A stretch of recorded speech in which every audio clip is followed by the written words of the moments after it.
I'll wait a minute or two. All right, cool. Seeing the number of viewers go up, I think we can get started. So exciting, finally.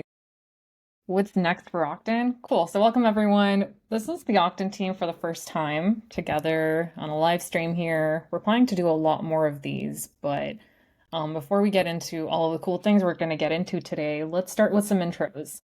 James, do you want to start and introduce yourself? Yeah, thanks, Mashal. And thanks for everybody tuning in. I'm James. I'm head of impact at Octant. I'm focusing primarily on ecosystem growth and also some of this fun stuff on the community side of things. Amazing. Thanks, James. All right, next up, Artem, do you want to go next? Tell us who you are and what your role is at Octant. Hi everyone, my name is Artem. I'm the head of engineering, in charge of the technical direction of Octane, especially focused on V2 for the last year. Super excited about what's coming. Thank you, Artem. Ben, do you want to go next? I feel like there's already a lot of folks familiar with who you are, of course, but do you want to introduce yourself? Oh, you never know. I'm Ben. I'm the head of product at Octant, and my focus here is like, how are people going to use this thing in the wild, and how do we hope it helps everybody succeed? And I'm sure we'll talk a little bit more about that in the next hour. So I'll kick it back to Michelle. Thank you, Ben. And hi, everyone. I'm Mashal. I have marketing at Octant. You know, I feel like we all do a lot of things here and there and everywhere. So I could probably say that for every single one of us here. But let's get started. For those of you who don't know Octant, this is probably a really good time to get to know us. We've done a lot over the last couple of years, and we'll get into that. So some of the high level stats here: 2,637 ETH given out in open source grants funding, no strings attached. There's to hundreds of projects and a lot that has been done. If you've probably seen Epochs going around, if you've interacted with any part of Ethereum, you have likely interacted with a project that we have funded. And the model has been pretty simple: engage the community, give community decision making, and reward them for doing that, right? Block GLM, get ETH rewards. But over the last year, we've been cooking up something really, really interesting. And if you've been around on our timeline and you've been looking at what we've been doing, you've probably seen dragons and little Easter eggs around in the form of mints, talking about, regen vaults and a lot of phrases that may not make sense, but they are going to make sense today because we're going to get into all of that. We're probably going to link, not probably, we're going to link our announcement tweet below and our article to what V2 is. And we're going to get into that. So let's start with the first aspect, right? Like, Octant has played a pretty influential role in the Ethereum ecosystem, as well as when it comes to the open source space. So I'll start with the first one there. Why change up the current model, and why now? That's the first question that I have. And who wants to take it? Like, James, I think you could probably start unless someone else wants to chime in. But Yeah, let's really just go back to the basics, like why now and why V2? yeah, it's a great question. I think it's really important to know, although we didn't really talk about this much, is that Octant, in its current iteration, was a large experiment. We wanted to test models of sustainable funding, like can capital be deployed into DeFi and essentially power effective grant and allocation processes for growth. And over the past 18 months, with a little over $8 million distributed and haven't touched a dollar of the principal capital, we're really convinced by this model.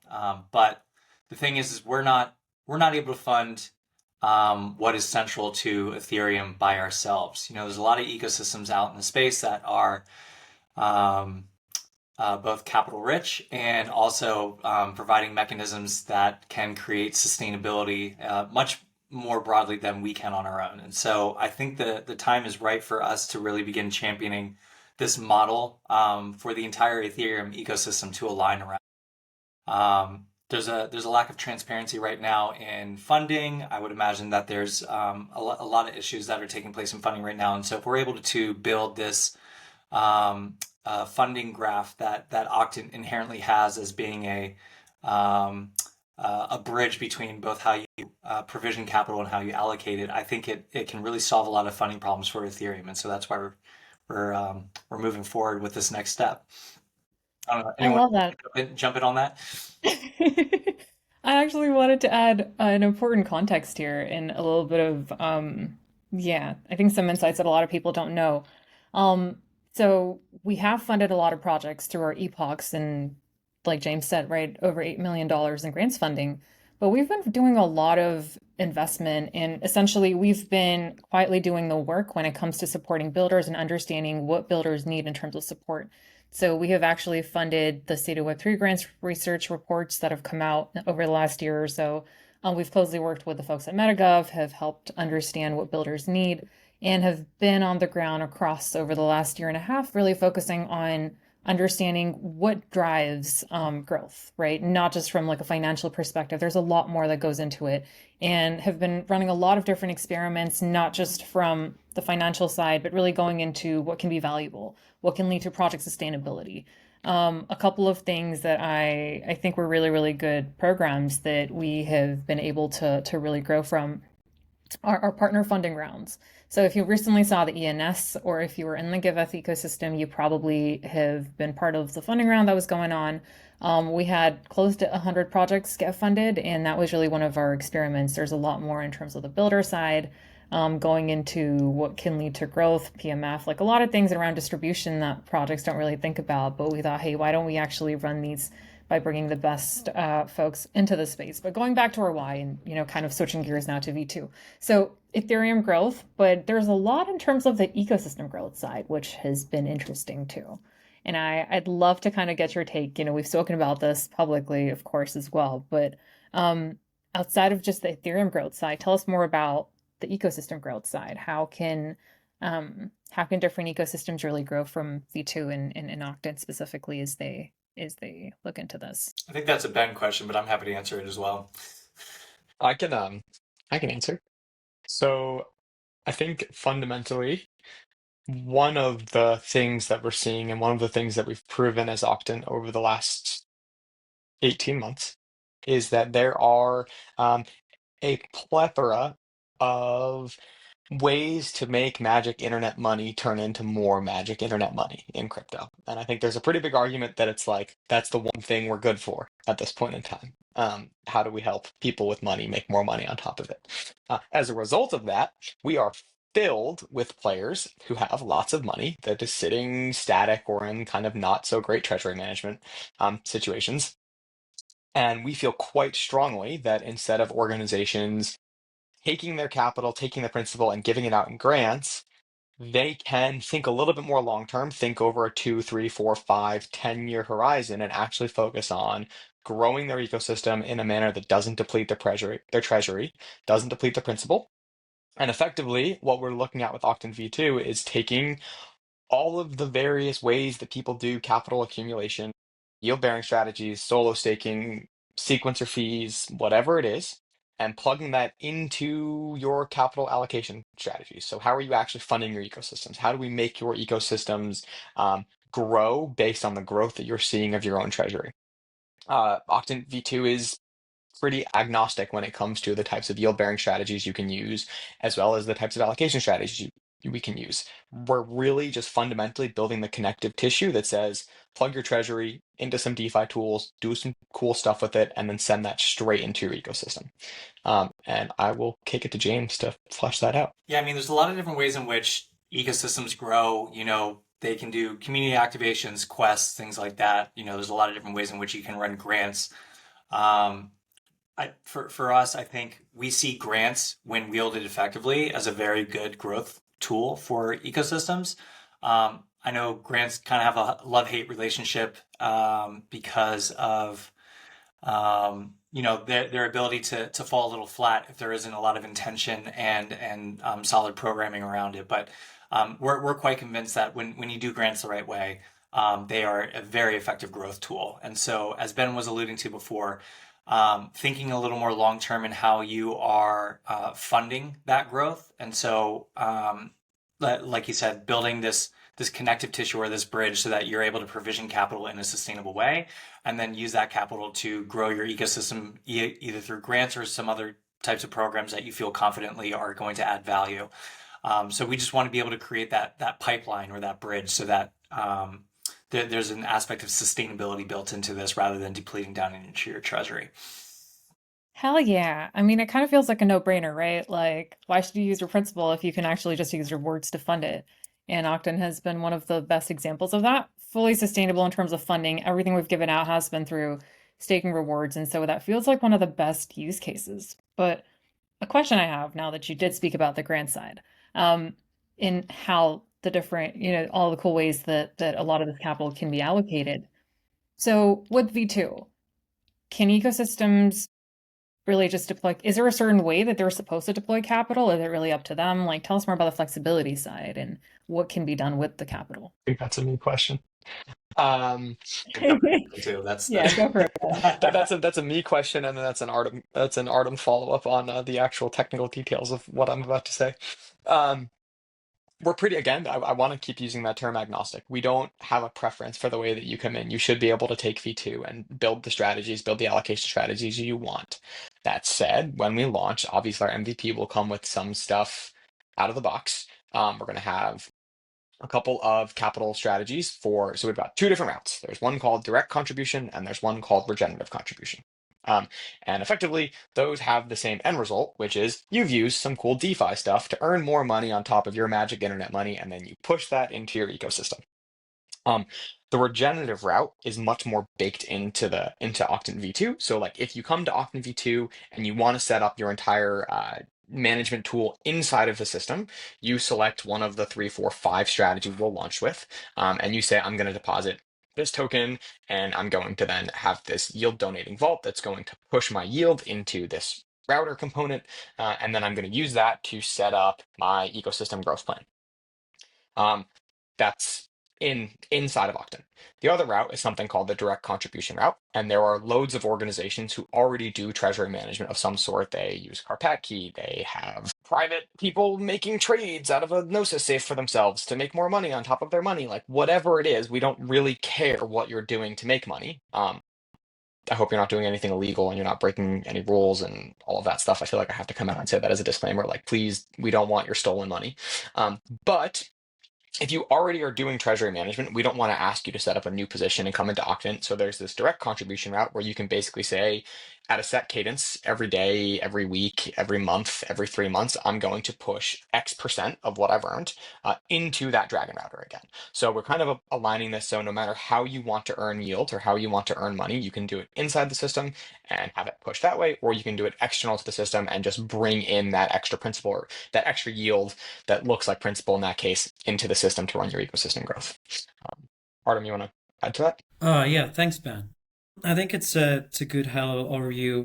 I'd like to kind of add color a little bit and also go back to the why we're doing this as well. Building on top of what Ben said, there are all these components, all these DeFi primitives that already exist.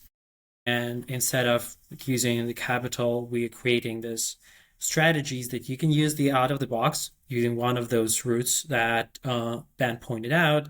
And depending on what route you're going to take, you're going to have like a different journey. But the main idea is to make this composable building blocks that are connected to the existing DeFi ecosystem, right? One of the key benefits of using DeFi and in general, like Ethereum ecosystem, is because you have these building blocks and you can plug them between each other, and you don't need to use some kind of centralized intermediary. So like this is one part, and the part about like to plug in the capital and generate some yield without spending it, but also being able to connect to existing system and existing protocols, right? And like that's part of the why, because right now DeFi serves mostly individuals or organizations for their own. It doesn't kick off feedback loops.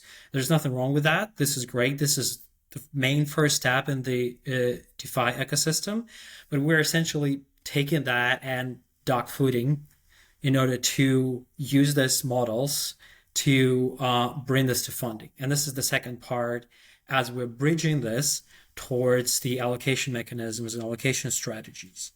And this is kind of like the key part, because instead of just taking money and going through the human element and talking to people and asking them to donate this, which doesn't always work and involves a lot of like, as I said, human element, and it takes more time, we stream it directly. which basically adds a couple of important points. It creates automation, optimization, and cost efficiency, right? And in the modern days where time is basically money, we need the systems to be more optimized and automated. And so this is another why, right?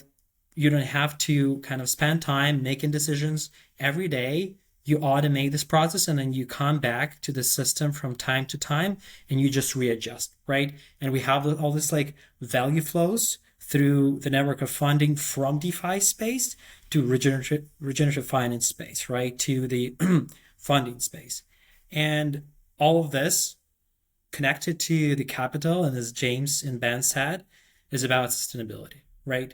And the sustainability, as we at Golem Foundation created the first iteration and were able to show it to the world, people and organizations right now can build on top of this and create their own ecosystem growth, right? And as we are part of the Ethereum ecosystem, like it all leads to, as all roads lead to Rome, like we are all using Ethereum ecosystem and we all connected. So we need to be able to grow our own ecosystems, but also being a part of the Ethereum ecosystem, see how we can contribute. Yeah, I love that. I mean, Ethereum alignment and really just, I think, finally paying back and giving back to the ecosystem as a whole, but also in a way that really grows every ecosystem.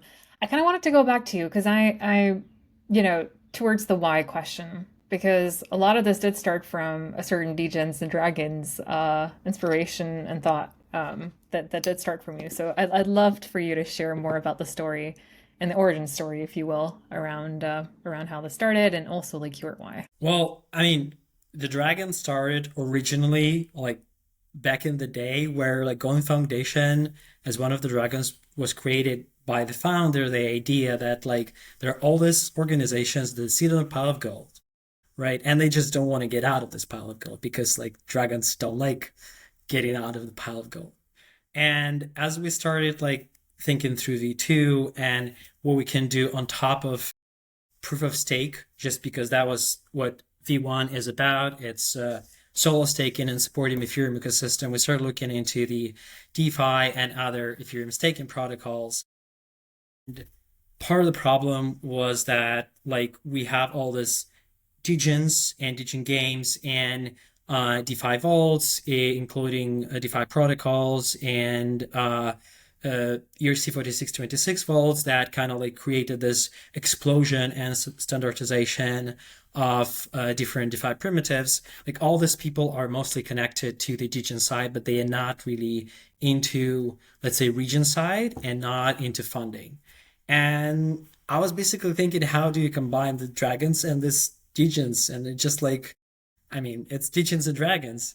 And then once we started talking about this, it kind of resonated, right? And we started like building on top of this. What does it mean? And there's like a write-up about this that we can share, where basically one side we have this capital, and on the other side we have this vibrant energy from Degens. And the idea is, how do you combine that? How do you combine dragons capital and how do you combine the energy from Degens? Because at the end of the day, the information flowing from them is about sharing the aggregation of preferences from the community, because like that's basically where the biggest community is right now.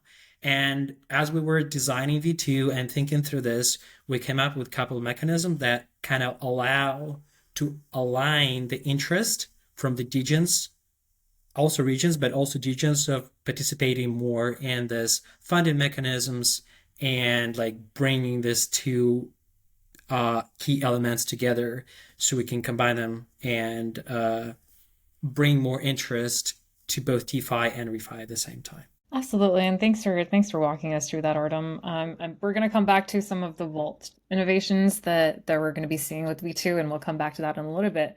But going back to the regen side, so 8 epochs actually. 8 epochs is a lot of epochs and a lot of testing with governance and community decision making. What are some of the insights? Anything that you can share with us, James, or if anyone else wants to take this question? But tell us more about some of the insights. And what are some of the learnings that from the epochs and then what has gone into V2 what we're building now? Um, Man, there's a lot of different things you could say. I would say that there has been a very strong reaction from folks that I talk to that are learning what we've been doing for the last 18 months. I think, there's a lot of people that are talking the talk in the space, but when you are backing up your words with hundreds of millions of dollars for the greater good, um, historically from an ecosystem that has a pretty negative sentiment, I think that that really does wonders in terms of um, inspiring people, I think. Uh, so I think that, for me, that's been one of the biggest learnings is that like you really can repair a reputation when you walk the walk and you champion your vision. Beyond that, yes, sustainable funding works. I mean, we are highly convinced that DeFi can power the next era of funding for both Web3 and beyond. Um, and I don't know. I think I would leave it there. I mean, there's a lot of other things that we can say. I'm really inspired by how our community has been reinvigorated by having the ability to participate. The Golem community, I think, was quite inactive and dormant, and um, having the ability to both get rewarded for participation, but also to signal like what they value has been a great way to reactivate this dormant community. And so giving your community a voice with real tangible outcomes, I think, is a really powerful motivator for participation. Um, yeah, I can keep going, but I'll probably leave it there. Uh, Ben, Artem, do either of you actually want to share anything too? I feel Yeah, like, yeah. I think I can jump in on the back of that and talk about some of the I don't want to say negative, but some of the things that we've learned from V1 that have influenced some of our decisions in V2. Uh, Mhm. I mean, quite bluntly, people don't make good decisions in Octant V1. Like they do, like people make good decisions, they fund things, but they don't necessarily make informed decisions. Like the majority of our users, I have actual data for this, spend about between 15 and 30 seconds deciding on who they're going to deploy capital to. And that means that they're deploying upward, thousands of dollars, tens of thousands of dollars potentially in matching funding on a pure decision, which is either like they're funding their friends, they're funding products they've heard of. Unknown projects, lesser known projects tend to get less funding. And like that's a really interesting space to be in because as we talk about like capital allocation for Ethereum and wanting to make certain that we're building the proper capital allocation graph and we're building the proper like incentives to fund the right things, we actually want users to make informed decisions. Now, that's not to say that we shouldn't come in and fund your friends. You should definitely fund your friends. We all do that. I definitely will continue to fund my friends.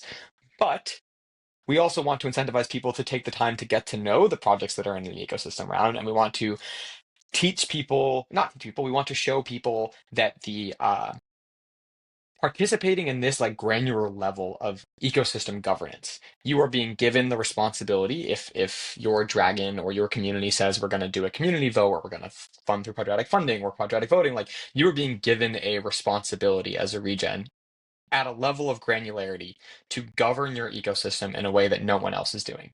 And that is a big, with great power comes great responsibility, right? Like that's what we're talking about.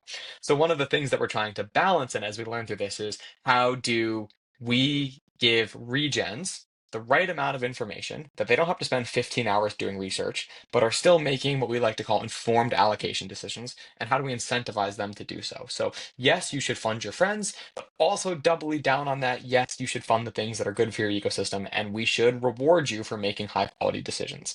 Um, Maybe we'll talk a little bit more about that down the line.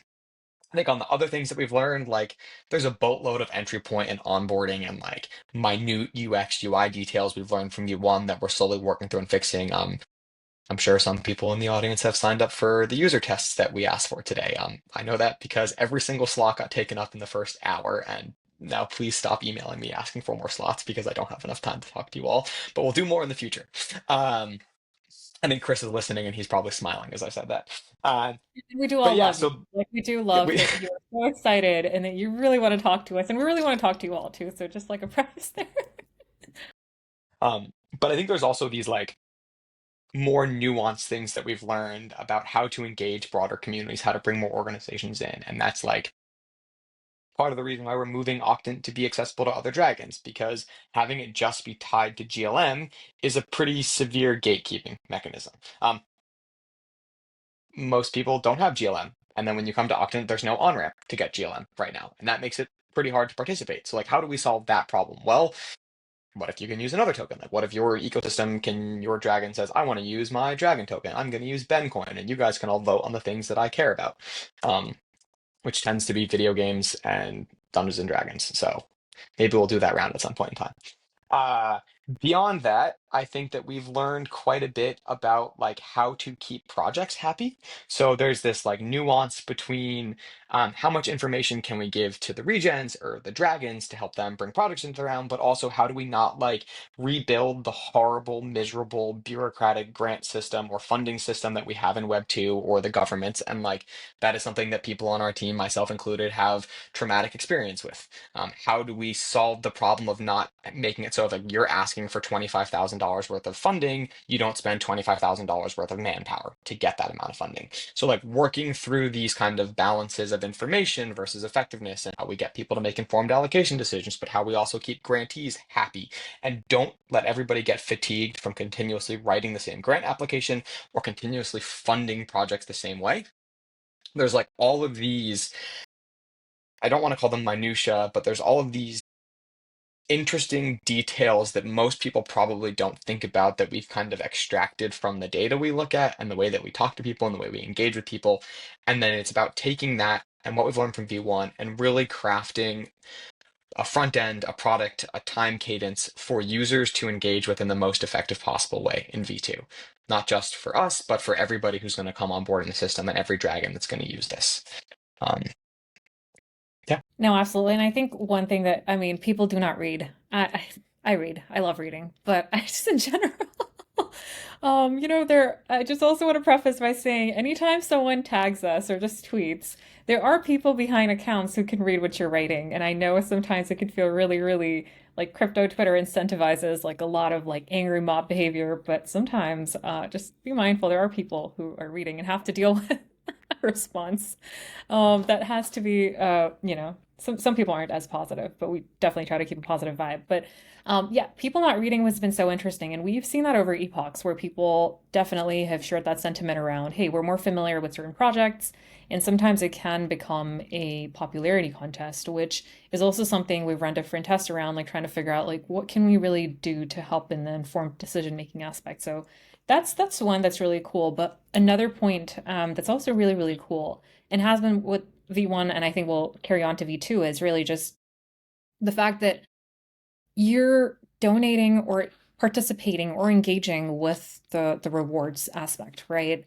There's so much of donor fatigue that we have experienced across different grants rounds, and we've seen over the years that participation has been a lot lower in like funding rounds that happen versus the way it used to be a couple of years ago.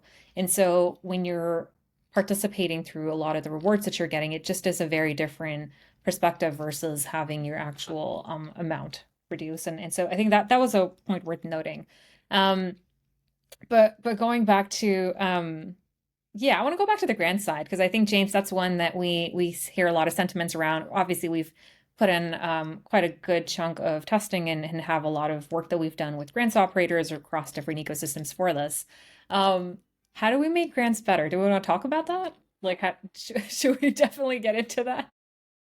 I'll talk about Yeah. that. Go for it.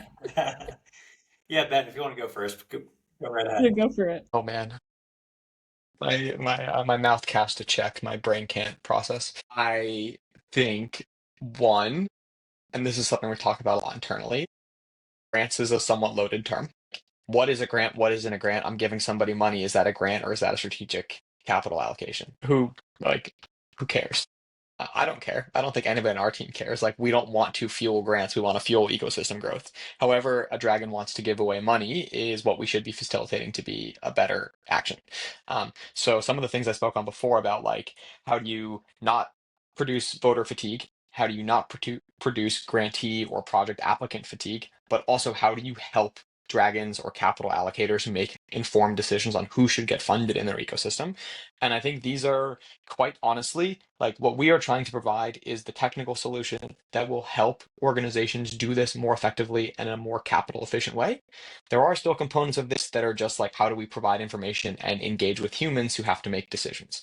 Um, there's obviously all sorts of fun new tools that we can experiment with. We can look at deep funding. There's different drips tools we can use to like understand how to make broader, more intelligent ecosystem decisions without engaging too much brain power and fatiguing people. But fundamentally, we have to consider what we're building as part of the workflow for people who want to make strategic capital allocations. We don't have to call them grants. But this is a tool to help people make high quality decisions. It is not a tool to make decisions for them. And I think that is a pretty key component of like trying to solve the grant ecosystem and improve grants is like, one, cut down on overhead for teams. We don't want two-person teams to have to spend an entire week doing a grant application. Two, give grant operators more access to actually understand the projects that are coming to them. Stop asking everybody to use 17 different tools to fill out applications and apply and vote and do quadratic voting and then come back and then check your receipt and then go to Etherscan to make sure your stuff has worked. Cut out all that bullshit, but also like make the actual process for a lot of these larger ecosystems and DAOs increase the efficiency at which they can govern their strategic capital allocations, right? Like, we don't want to have you to say like, oh, I need to ask for $1 million for this grant program. We want you to say, once a year, I have a straight setup, and this basically defines that this governance proposal says that my working group gets 5% of the yield on this $100 million, and that 5% of the yield is specifically allocated for, I don't know, improving the use of wallet accessibility within the Ben chain ecosystem, like whatever it is.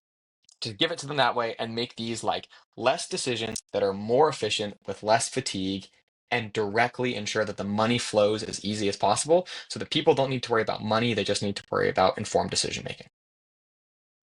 I love this so much, and I don't think a lot of folks realize how much overhead falls onto both the operator side and the grantee side, or even just like on the participating side, because a million tools is really, really like there are way too many tools that are part of this whole process. And I love that efficiency aspect because it's going to save so much more time and effort, and it's just going to make things a lot more easier.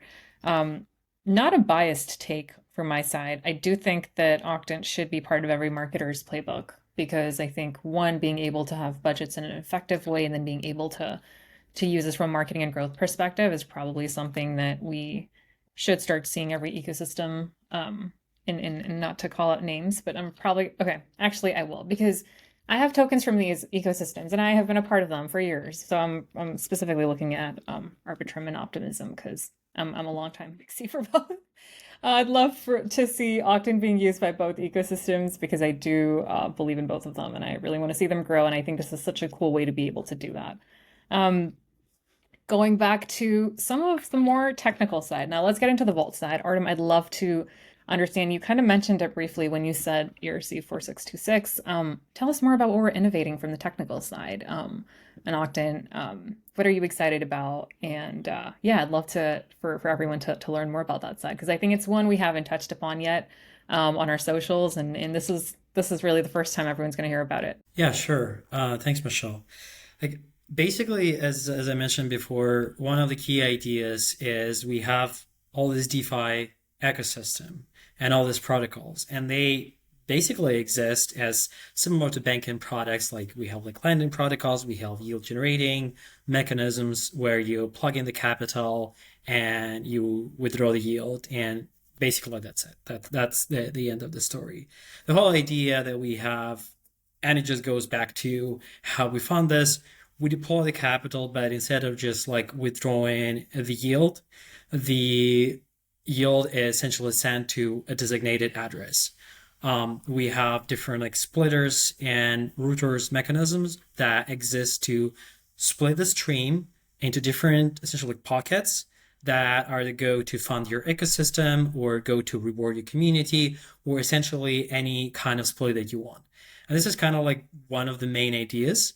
In general, like in theory, it's very simple. Like the mental model is instead of just withdrawing the yield from the capital, on the contract level, it is enforced that the yield will be going continuously to a specific address, and that address can be, as I said, like a simple splitter or something more complicated that takes the yield. It can be like maybe in stable coin or something, and then continuously buys up on the DEXs the token of an ecosystem, right? They create buy pressure continuously and then uses this token to fund your own ecosystem.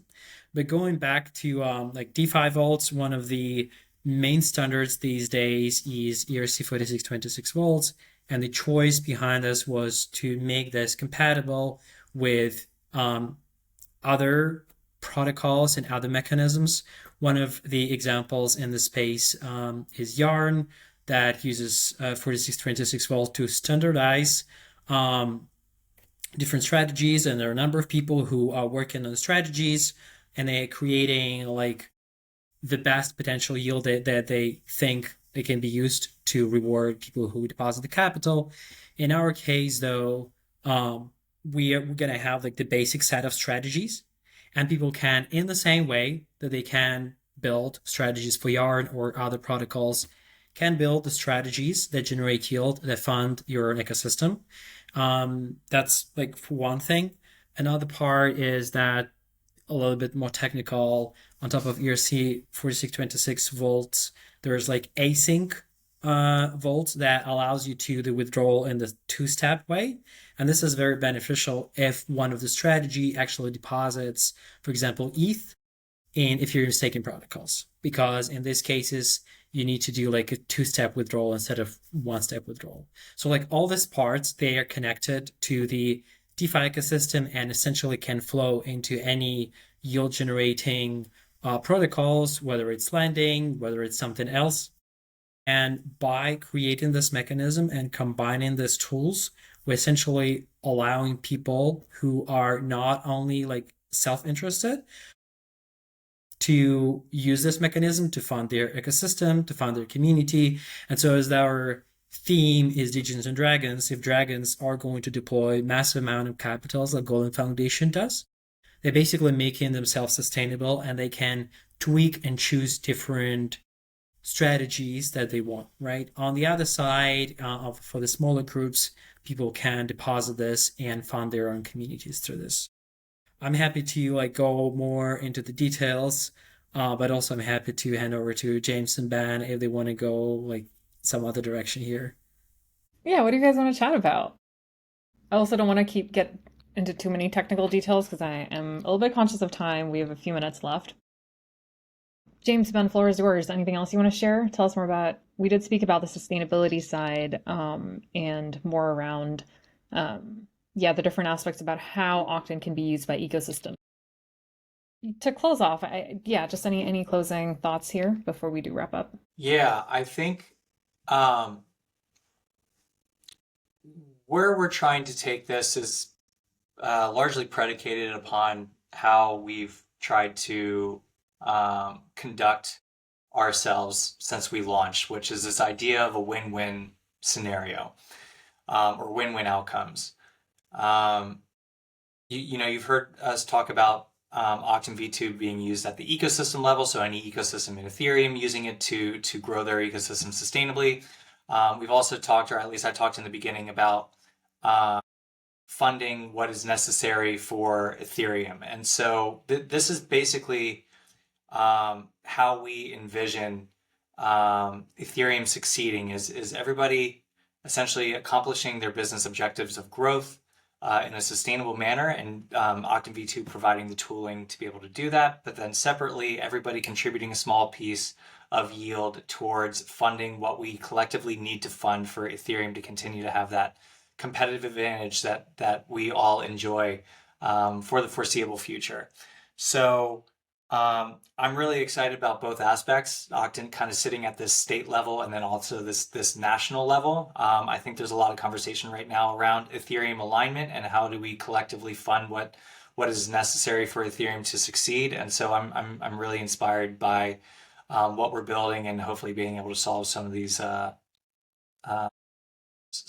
major issues that we're coming across right now.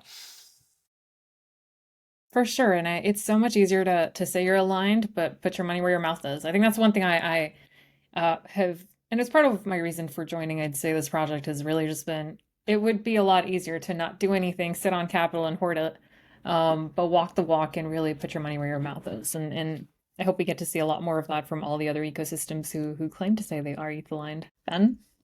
I see. I think you guys did a pretty good job of covering it. I think the conversation about ETH alignment is, I mean, like one, it's undefined. What does it mean to be ETH aligned? And two, well, I mean, maybe this is making this a little bit spicier, but I think plenty of folks who are saying they're ETH aligned are saying they're ETH aligned because in the short term, that's like a net gain for them to say they're ETH aligned so that they can be viewed. And like, hey, honestly, We I'm love okay with spicy that. takes. Like Yeah, no, like if totally. you come to us and you like you're okay, there's a degree to which maybe there are bad actors that we don't want to be part of this, and then there's governance, and we didn't talk about governance today, and like we have ways to ensure that like we do curate like a high quality list of people that we think are genuinely ETH aligned or and then there's this question of like, are you ETH aligned because you're that's beneficial to your own business gains, or are you ETH aligned because you are an ETH maxi and you're ETH aligned? And like I think those are two kind of touch points that we should be aware of when we talk about ETH alignment. And for us, maybe not for us. I won't speak for everybody. For me, like I think that if you are using Octant and you are growing your ecosystem, and maybe you don't like actually come off as fully ETH aligned, but you are putting capital into the Ethereum Sustainability Fund and you are funding ETH, like you are forced into a position of ETH alignment to participate in that to a degree. And in my ideal world, not only are we fueling like ecosystem growth and ecosystem development at the level of individual dragons, but also like Octant becomes a like quasi coliseum for proving ETH alignment. And like the way that you prove ETH alignment is just putting more and more money into the Ethereum Sustainability Fund. And that's great for everybody because it just creates a rising tide. So like, yeah, maybe we're trying to build a system that's a little bit of like a competitive like Ethereum washing vibe, but at the same time, like the positive network effect of that is that there's just more money going towards Ethereum, and that is good for everybody.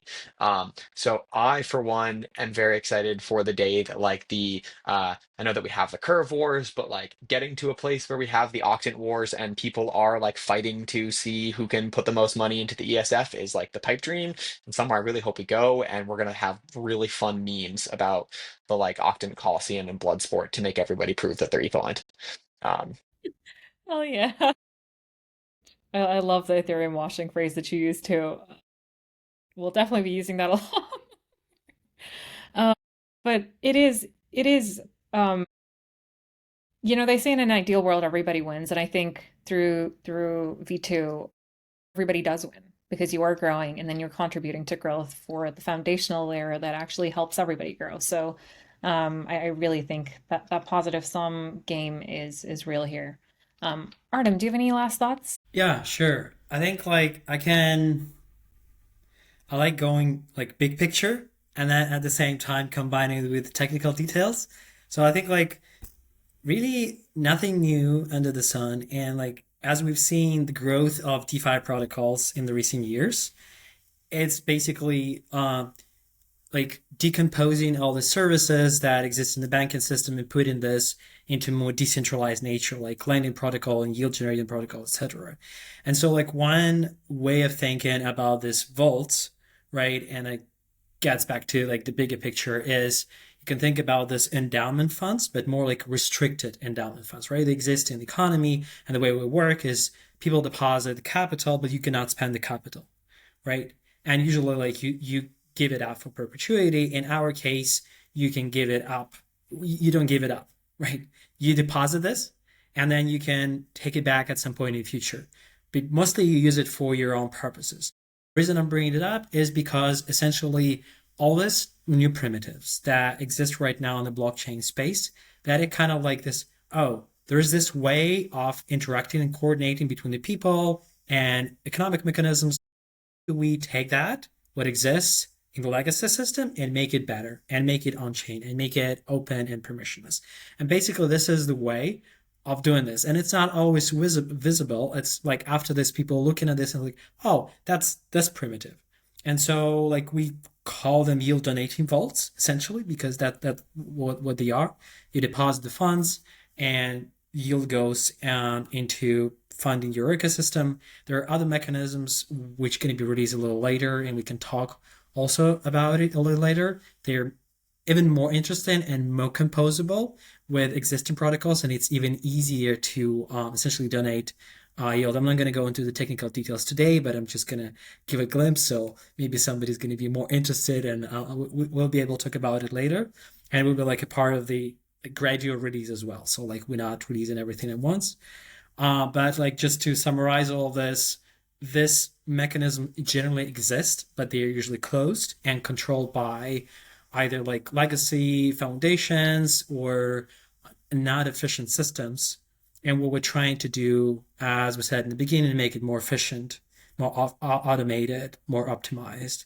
And like this is what is the power of this DeFi primitives enables for funding networks. Amazing. Thank you, Artem. And just a minute or just want to put it out there. If you are watching one, thank you for watching. If this was on Twitter Spaces specifically with no videos, we would do individual call outs like we do because you're all special. But if you have any questions, please reply to the link. We're going to be taking any and all questions here, and we see quite a few of you have joined in. I think around like 400-ish of you. So I think we can actually keep this conversation going for a little bit longer. Please do ask questions and comments and anything else. We'll be reading them out. And Artem, we will absolutely have sessions on Vaults that are technical too. So we've had our first piece go out. We're actually going to be doing more releases on our Twitter account, going into different aspects of this. So we will have this specific section and a call specifically to go into like the Vault side and how they're cool and all the fun things that we're writing about. Because one, we definitely want to start publicly building and sharing more around the different aspects of it. There is so much of thought and effort and thinking that goes into all the decision making that makes Octant. Every single round, like people just see like a little bit of it based off of what we share on socials, or if you've met us online and in our community calls, which Thursdays are town hall. So if you do want to join the Octant ecosystem, definitely consider joining those. But there's so much of thought and work that goes into it. I think what these calls are effort and a big part of what we want to do now is really share more around our thought processes and really bring a lot of the insights as well that have gone into building this out. This has been a year in the making. Even though a lot of folks are hearing about it just now, there's a lot more that we have in our roadmap and that we are constantly building on and rolling out. And so there's a lot of excitement around that. But yes, let me just check if there are any questions. If not, I definitely have a couple more going. We're at 473. I'm just it's so funny. This group chat is fun. That aside, yeah, I think we've done a pretty good job at sharing a good chunk about V2 and all the cool aspects about it. Before we do wrap up, I want to kind of touch on the sustainability side. And I think we could probably go into the growth side. I think we have spoken a little bit at length in terms of how to engage people. But going to the marketing playbook side, James, we got to test out a few different versions of a community fund and then have a lot of different folks who were specifically focused on building more brand awareness and visibility. And we have a lot of insights from running these community rounds and working with councils and stuff. Anything interesting that has stood out to you? And let's actually give a little bit more context to the growth fund. So at the start of last year, we did our first community round with SheFi, and it was a test into seeing if we became a little bit more experimental with the kinds of funding rounds that we did, would people be interested and would they engage? And we had a phenomenal response because we funded 24 projects from the SheFi ecosystem, and we had thousands of donations and in donations and quite a significant I'd say quite a significant number of people who voted and donated, and we're sharing a lot of that. So that set the first stepping stone in terms of proving that this can work. I think our second one was with Green Pill. which is a pretty big regen community, and we did a bigger round to see how well it would work, and it was fantastic because we saw even more reception. This was it like a 10th round? I'm trying to remember, right? And that served the thesis for having a percentage of the rewards that we have go towards growth and having a community fund. So that really served the first basis of what led to what is now the growth fund. And if you have probably seen any of the communities and a lot of the creators talk about Octant, I'd say like this has been a big reason for that. So the first iteration, James, if you kind of want to share more around how we went about it, and then I think we could talk a little bit about the growth side and how we've seen that help a lot as well. Yeah, I think the intention again behind it was to empower our community more and to experiment with how we can essentially allocate resources to boost the visibility, the awareness, the message overall of what we're trying to do. So we had a couple rounds where our community or elected council members of our community were very much intertwined with the decision-making processes around all that. And we saw some really good results from how they ultimately wielded that power. From there, we realized that we're in this really interesting sort of transitory nature between going from Octant V1 to Octant V2. And so we took a step back and started to rein in a little more of the decision-making process as an internal team. But nevertheless, it's still been more or less focused on boosting the awareness and the message of what we're trying to do with Octant. So yeah, we've been allocating resources, I would say pretty effectively with that end goal in mind. And yeah, still learning along the way and looking to get even more efficient as time goes on. Yeah, absolutely. And I think what was really cool was to kind of see the results of experiments, which we're still working on, from like the council decisions to internal team decisions, comparing which creators and which communities work really well. And some of the results, because we have a pretty big Spanish speaking and Portuguese speaking community now, and that has been through the Growth Fund and through what we consider were relatively newer projects. But again, in person and on the ground efforts and influence can sometimes be a lot stronger than what may seem. And this is why popularity contests are not always great.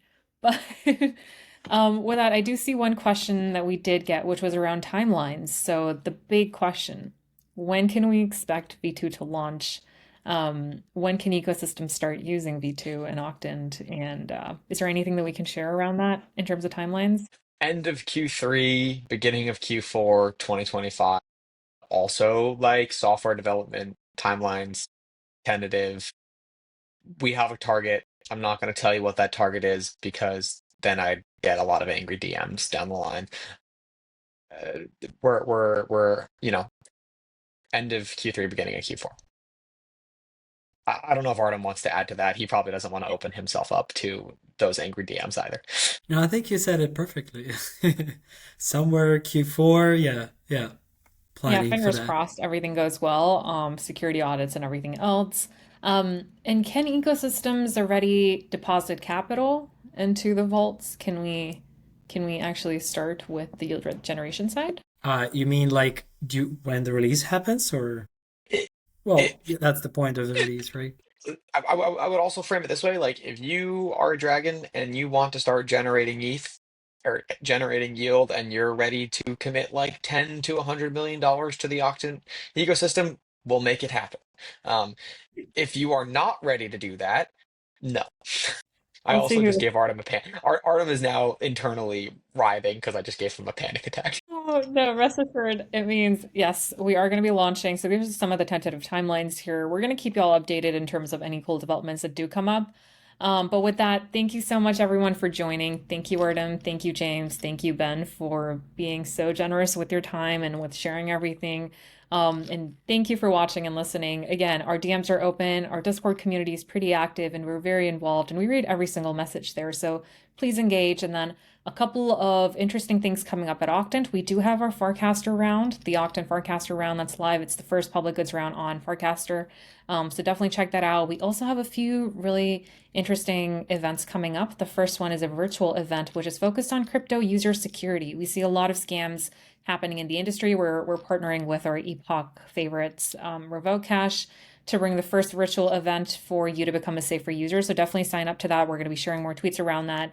And yeah, keep watching our Twitter account because we definitely have a lot more updates that we're going to be sharing and we're going to get into in terms of growth and whatnot too. So with that, thanks everyone and have a lovely rest of your day, evening, or night, wherever you are.